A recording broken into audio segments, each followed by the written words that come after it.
আজকে ছিল সানডে, তাই জন্য উঠেছেও একটু লেট করে, উঠে ঘর দালান পরিষ্কার করে বাসি কাজকর্ম সেরে নিয়েছে। আর এখানে এক গামলা পড়েছে আমার কাচার জন্য, কারণ এমনিতে সারা সপ্তাহ কাচি, কিন্তু সানডেতে একটু বেশিই পড়ে।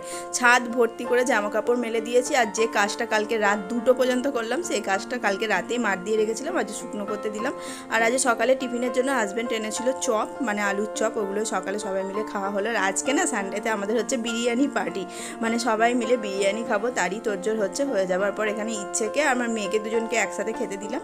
আর সন্ধ্যাবেলা না একটু ঘুরতে বেরোবো। আমার মেয়ে দেখো এখন কেমন সাজতে শিখেছে, নিজে নিজে লিপস্টিক পরছে, নিজে নিজেই সাজছে, আমাকে সাজিয়ে দিতে হচ্ছে না, বড় হয়ে গেছে বুঝলে তো। আর আমরা সন্ধ্যাবেলা না একটু হাঁটতে বেরিয়েছিলাম, কারণ আজকে আমার তো কাজ ছিল না, তাই একটু ভাবলাম হেঁটে আসি। আর একটুখানি ওই ডালের বড়াগুলো যে পাওয়া যায় ওটাই কিনলাম, তারপরে হেঁটে হেঁটে আমরা চলে আসলাম বাড়িতে। 1 ঘন্টার মতো হাঁটতে বেরিয়েছিলাম। আর বাড়ি এসে না মেয়ে আজকে দুপুরবেলা ঘুমোয়নি, সেজন্য শরীরটা ভালো লাগছে না, তাই আমার কোলেই ঘুমোচ্ছে। তো চলো, ভিডিও কেমন লাগলো জানিও। আজের মতো